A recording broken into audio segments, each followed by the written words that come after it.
Hello दोस्तों, कैसे हैं आप। इस मौसम में मुझे यकीन है, मेरा ट्रस्ट है, मेरा विश्वास है कि आप बहुत अच्छे होंगे। जिस तरह से रिदम बदलती है म्यूजिक में, उसी तरह से हिंदुस्तान में एक सीजन से दूसरे सीजन में हम जाते हैं और इस बदलाव का एहसास करते हैं। नवीन विचार के साथ जो इस समय कॉन्टेम्प्रेरी है, प्रेवलेंट है, आज बातचीत करेंगे। मैंने सुबह एक अखबार में आर्टिकल पढ़ा, एक मैनेजमेंट फंडा के नाम से छपता है, और उसमें एक चीज लिखी हुई थी कि ज्ञान का सबसे बड़ा स्रोत कहां पर है, और वहां उसने बताया कि कब्रिस्तान। आगे लिखता है कि बहुत सारे ऐसे लोग जो बहुत विद्वान थे और अपने ज्ञान के साथ इंतकाल हो गया और कब्र में दबा दिए, उनका ज्ञान वहीं पर उनके साथ चला गया, इसलिए वहां स्टोर है ज्ञान का।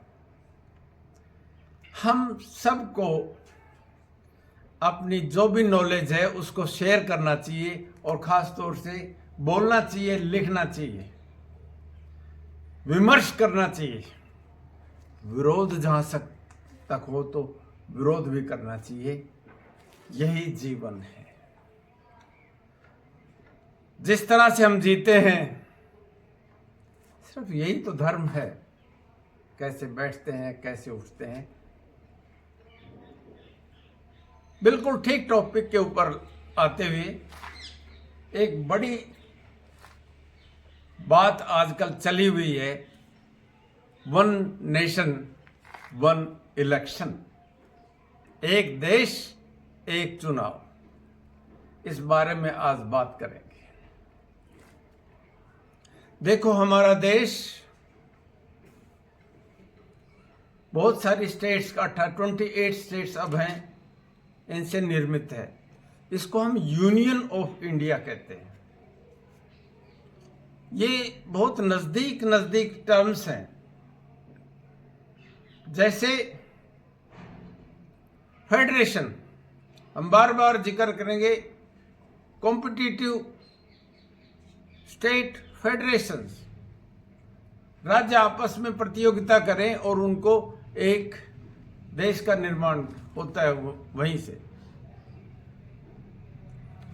स्टेट और नेशन की पॉलिटिकल ज्योग्राफी में डेफिनेशन अलग अलग है। बड़ा और मोटी मोटी बात आपको बता देता हूं।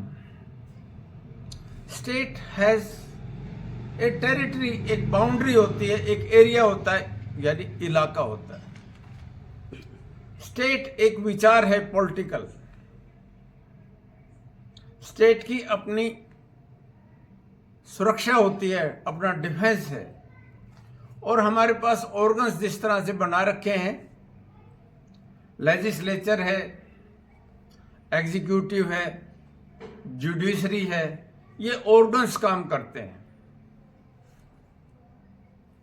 अब बिल्कुल टॉपिक के ऊपर इस समय आते हुए, वन नेशन वन इलेक्शन की कंसेप्ट जो दी जा रही है, पहले मैं कंसेप्ट बताता हूं और उसके बाद इसके प्रोस कॉन्स, मेरिट डिमेरिट्स, क्या ठीक है, क्या गलत है, क्या छुपा हुआ है, और क्या ऐसा तो नहीं है कि पॉलिटिकल पार्टी जिनका अपना एजेंडा होता है, उस एजेंडे को लागू करने के लिए आगे परस्यू तो नहीं कर रहे हैं। वो सारी चीजें देखनी पड़ेगी।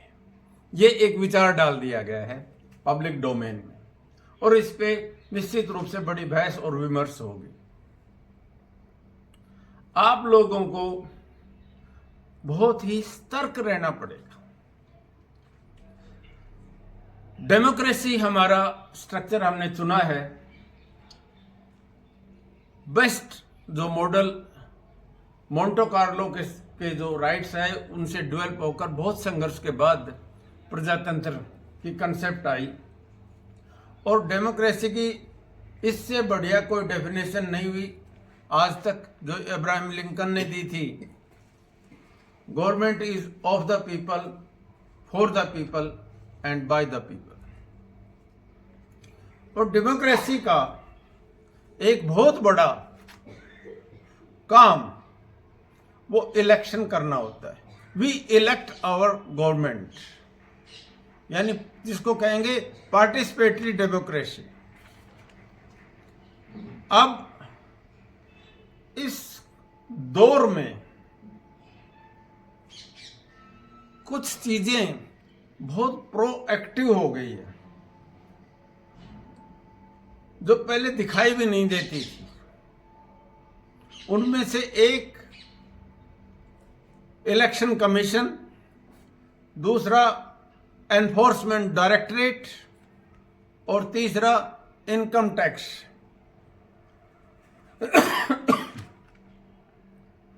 जिनकी प्रोएक्टिव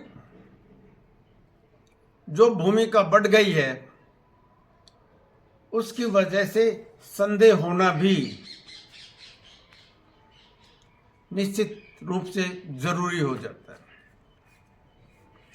मैं यहां जो आम आदमी हिंदुस्तान का है, जिसके बारे में संविधान उसकी हर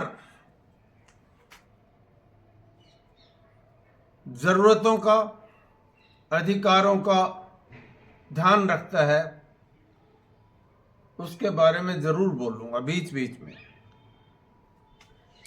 आम आदमी हिंदुस्तान में अपॉर्चुनिटी की तलाश में रहता है ताकि वो आगे बढ़ सके। बहुत सारे ऐसे लोग हैं जिनको अपॉर्चुनिटी नहीं मिलती, उनके लिए वो लाइन बोलना चाहूंगा, गर्दिश में हूं आसमान का तारा हूं। बहुत सारे टैलेंट, जैसे वर्ड्सवर्थ की एक पोएम थी लूसी ग्रे, कि बहुत सारे फूल जो सड़क के किनारे रहते हैं, जिनकी तरफ कोई ध्यान ही नहीं दिया जाता, और वो अपनी किस्मत से आगे निकलने की कोशिश करते हैं, लेकिन वहीं के वहीं रुक जाते हैं।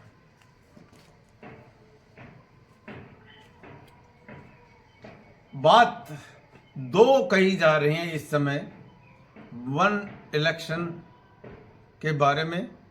एक कि अगर केंद्र सरकार के लोकसभा के 543 और राज्यसभा के लगभग 250 उम्मीदवारों का चुनाव होता है, डायरेक्ट और इनडायरेक्ट। स्टेट्स 28 हैं, उनके विधायक और विधान परिषद के सदस्यों का चुनाव होता है। यह अगर सारा कर दिया जाए एक साथ, इसमें तीसरा टेयर म्यूनिसिपल कमेटी और पंचायत भी आते हैं,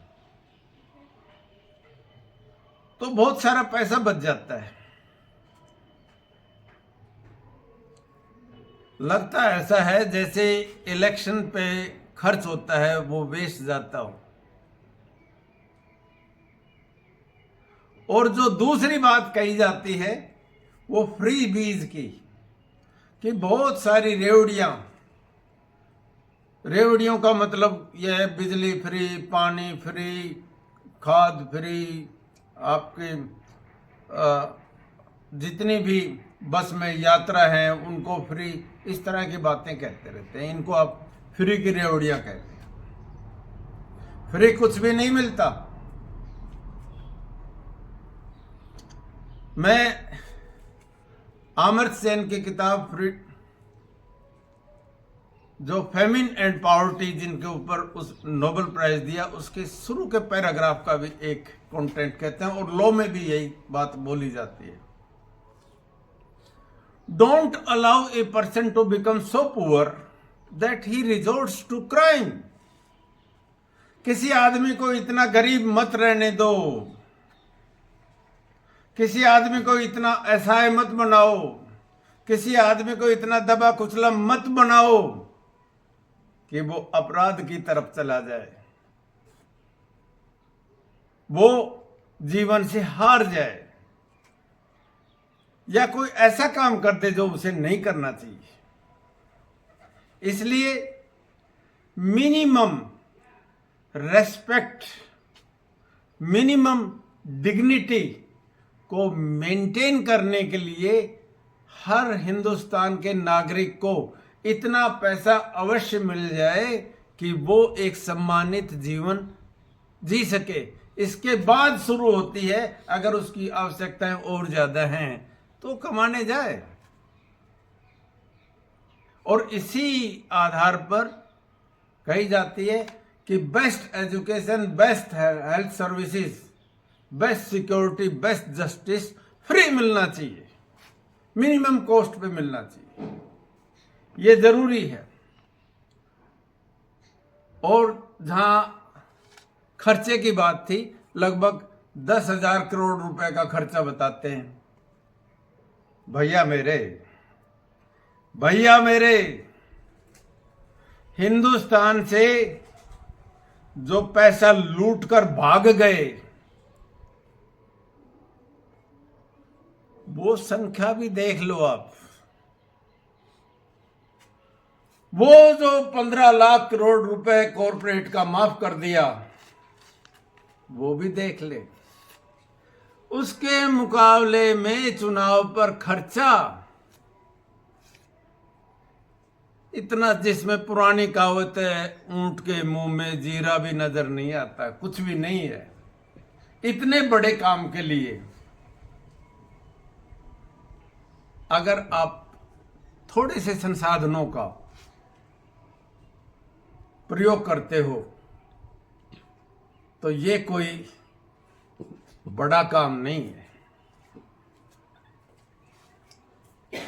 जो बार बार इस तरह की चीजें लाकर एक नया डिस्कोर्स पैदा किया जाता है, बात अच्छी है, बहस होती है, बहस होनी भी चाहिए, क्योंकि परिवर्तन कुदरत का नियम है। और एडोल्फ हिटलर की बात यह है, सच तो सच, झूठ भी कंस्ट्रक्ट की जाती है, सच तो करते ही हम। दोनों बातें हैं, बताता हूं मैं किस तरह से झूठ को बोलो, बार बार बोलो, और बार बार बोलो, और बार बार बोलो, तो सच नजर आने लग जाती है।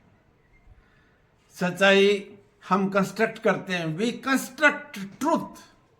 जैसे हमने उदाहरण के तौर पर हम बार बार कहते हैं sunrise is in the east, सूरज पूर्व में उगता है, एक कंस्ट्रक्टेड ट्रूथ है, सच नहीं है। सूरज कभी नहीं उगता है, ये तो पृथ्वी है जो सूरज के चारों तरफ चक्कर काटती है। हम कहते हैं 2 और 2 4, 2 + 2 = 4, 1 + 1 = 2। लेकिन फिर भैया मोरे, अगर एक पानी की बूंद है, उसके ऊपर एक पानी की बूंद और ही कर दें तो बूंद बड़ी हो जाएगी और 1 + 1 will become 1। आप रेफरेंस बदल देते हैं, रिलेटिव पोजीशन बदल देते हैं और आपकी सच्चाइयां बदल जाती हैं। So we construct truth. Political parties के कोई भी काम हो, उनका पॉलिटिकल एजेंडा जरूर होता है। एक बड़ी समस्या हो गई है, समस्या ये हो गई है, और वो इसके डिमेरिट में आएगी बात। हम चुन के नुमाइंदे भेजते हैं,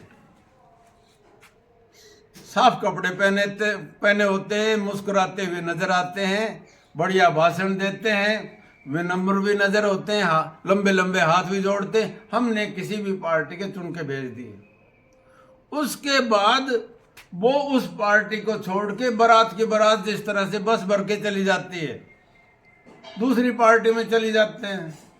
इसका शुरुआत तो चौधरी भजनलाल ने जनता पार्टी के जिस समय 42 एमएलए ले जाकर कांग्रेस ज्वाइन की थी उस समय किया था, जैसे लड्डू खाने जा रहे हो। आजकल एक नई चीज चली हुई है जिसको कहते हैं वॉशिंग मशीन। बहुत किस्म की वॉशिंग मशीन है। एक पार्टी में जाते हैं, वहां गंदे दाग होते हैं, एक वॉशिंग मशीन में जाके दूसरी में चले जाते हैं जो सत्ताधारी होती है और ठीक हो जाती हैं। ये जो इधर से उधर जो गुड़ और मूंगफली के चक्कर में लोग जाते हैं, इन्होंने प्रजातंत्र का माहौल उड़ाया हुआ है। और बात ऐसी है, चुनाव हो गया, 5 साल के लिए हो गया, बीच में से एक सरकार तोड़ दी जाती है या टूट जाती है, विधायक या गलत प्रशासन कोई चलाता है, गलत काम करता है, नो कॉन्फिडेंस में हार जाए, तो क्या चुनाव नहीं होंगे दोबारा?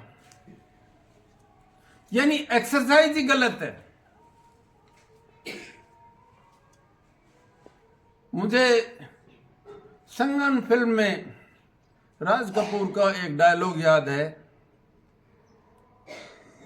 और वो पूछता है उस राजेंद्र कुमार, क्या आप इस हीरोइन से प्यार करते हो?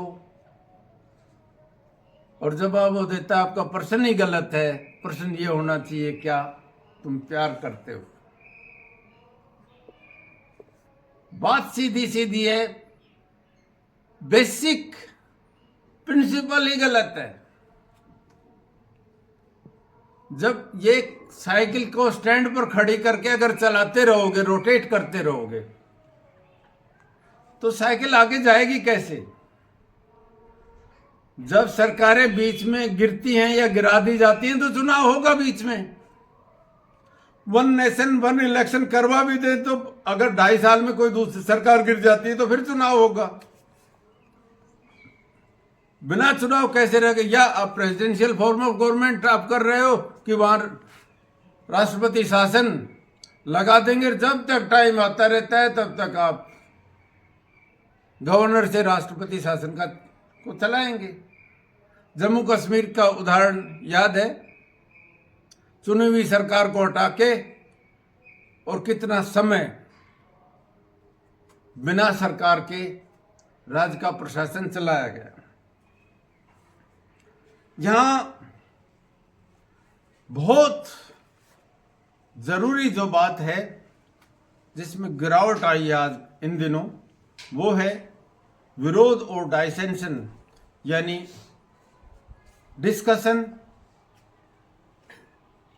को सम्मान नहीं देना है, या दूसरा हम कहेंगे डायलॉग से भाग जाना। ये अच्छी बातें नहीं। सबसे अच्छी परंपराएं वो होती है जो बड़ी मुश्किल से बनती हैं कि खुली बहस हो, और खुली बहस से नतीजों पे आप पहुंच सकते हैं। चुनाव जरूरी है। मैं फिर कह रहा हूं, जितने बार चुनाव होंगे उतने बार बर्फ पिघलेगी। अगर चुनाव नहीं होते तो ये पीर पर्वत सी पिघलनी चाहिए। ये सिद्धांत बहुत इंपॉर्टेंट लाइन है। लोगों की कठिनाइयों का पता कैसे लगेगा? चुनाव नहीं होता। किसान आंदोलन कर रहा है, लेकिन उसको आज भी डीएपी और यूरिया के लिए दर दर भटकना पड़ता है। उसको एमएसपी नहीं, लेकिन विरोध के ऊपर खड़ा हुआ है। इसी तरह से एक क्षेत्र दूसरे क्षेत्र का शोषण करने लग जाता है। एक कम्युनिटी दूसरी कम्युनिटी के ऊपर भारी पड़ने लग जाती है। कुछ कास्ट की फोर्सेस हैं, वो दूसरे कास्ट को दबाने लग जाती है। ये सब कुछ बहस से ही ठीक होंगे।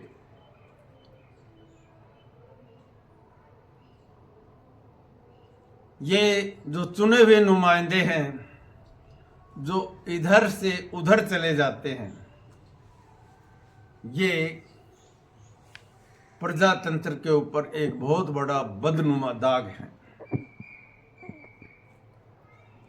जिंदगी है एक सफर, जिंदगी है एक सफर, कौन जाने कल किधर। आज इधर है, कल उधर हो जाते हैं।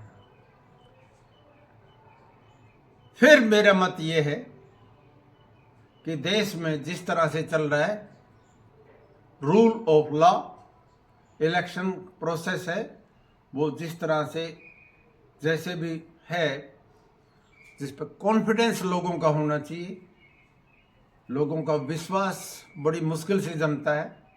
और अगर लोग ये कहने लगे हैं कि मशीन में गड़बड़ है, तो बिल्कुल पेपर और मशीन दोनों का साथ साथ चुनाव में प्रयोग करना चाहिए, चाहे कितना भी पैसा लग जाए, क्योंकि सरकार लोगों के लिए, लोगों द्वारा ही बनाई जाती है।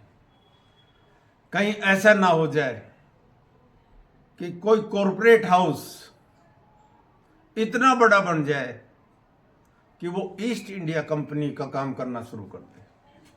कोई कॉरपोरेट हाउस अगर अपनी आर्मी खड़ी कर लेगा तो कर क्या लेंगे, इस बात का डर है। बात फिर मैं वही कहूंगा, one nation one election is a farce. हमको बिल्कुल सच बोलना चाहिए, क्योंकि एक दिन बिक जाएगा माटी के मोल, एक दिन बिक जाएगा माटी के मोल, जग में रह जाएंगे प्यारे तेरे बोल, जग में रह जाएंगे प्यारे तेरे बोल। जय हिंद।